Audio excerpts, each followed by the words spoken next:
Let's say I'm an orange producer and I have produced these 6 oranges. Now the government comes along and tells me that it wants to take away one of these oranges to pay for the legal system, the military, and the police. The rest of my 5 oranges that I have left. I'm like, well, that sounds pretty reasonable. Let me give away one of my oranges to you. However, after a while the government comes back and says it needs one more orange. I ask why? And it says, well, it needs to pay for the infrastructure, the education, and the healthcare, things like that. This time, I'm a little more hesitant because if government takes away one more orange, I'm left with 4 more. And I've heard that the government spoils money a lot. It builds unnecessary flyovers and bridges, and very recently it approved a program where it would install escalators in schools. That is ludicrous.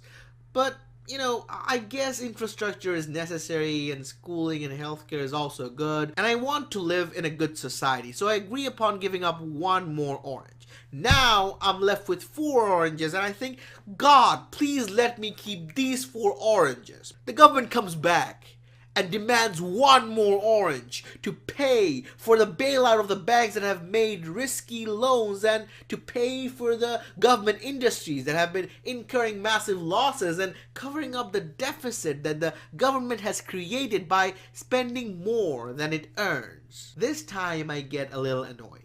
See, if I give up one more orange, then I only would have 3 more left. That's exactly the half of what I had originally produced. I really don't want to do that. So I go to the government employee who is asking me for all these taxes and I tell him, dude, is there any other way that we can work out between, ourselves? And he's like, there is. Why don't you give me 1 orange and put the rest of the 5 oranges in a Swiss bank where they only charge 1 orange as taxes. That way you would have 4 oranges left instead of 3. And rest assured, nobody would ever find out about this. I will make sure of this. And that is how tax havens work. And now let's say I, the grower of oranges, figure out that if I shift my entire orange farm to Singapore, I would only have to pay 1 orange to the government as tax, and I would save that 1 more orange that I had paid as a bribe. That is how capital flight and outsourcing works.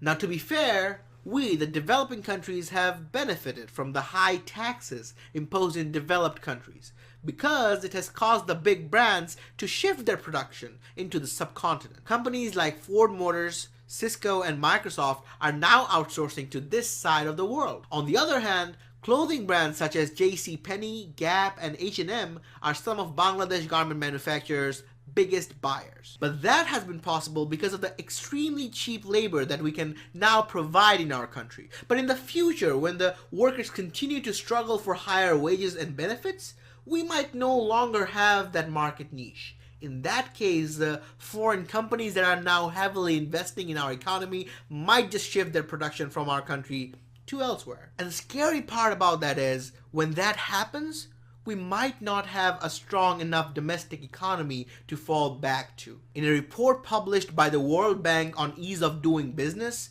Bangladesh was ranked as 177th among the total of 190 countries. This means the environment for investment inside Bangladesh is not auspicious at all. Despite achieving remarkable growth in our GDP every year, there has been little domestic investment in the current years, which means that all our growth is basically hiked up by the foreign investment, and we have not been able to retain much of it in the domestic economy.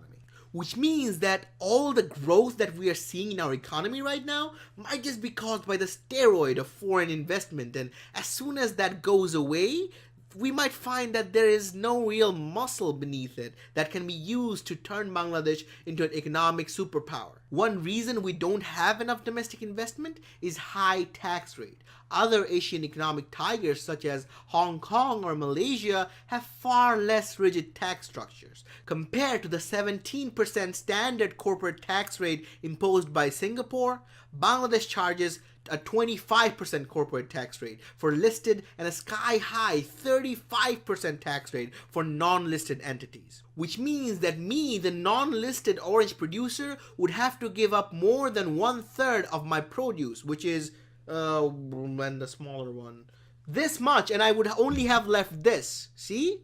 Why would I want to do business in this country? I would just move to Singapore.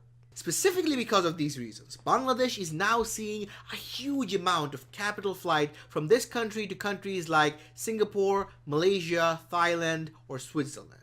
According to a report published by Global Financial Integrity, the unrecorded capital flow from Bangladesh stood at 61.63 billion between 2005 and 2014.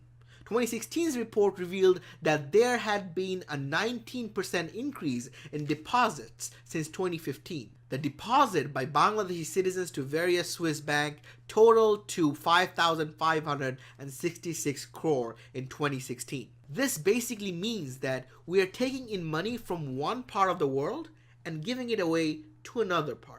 All the growth that we're seeing right now is coming from the consumption that is happening in the process. And that growth based on consumption alone cannot sustain. Let's take a look at our oranges again. Remember how our government charges a little more than 2 oranges to a grower of 6 oranges? And how those growers avoid paying that 2 and a little more oranges by giving 1 orange to the government official and 1 orange to a foreign government, or moving their orange farm to a foreign country overall? One way of stopping this would be not letting these individuals store their oranges in a foreign country or grow them in a foreign country. But that would require a full-scale revolution that is constantly vigilant to keep these individuals in check.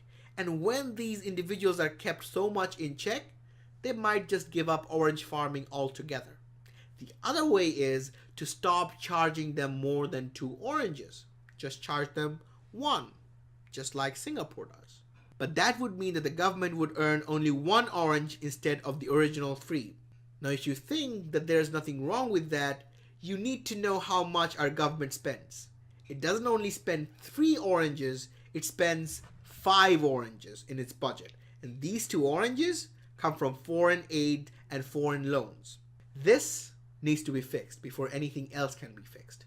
How we can do that can be a topic of another video.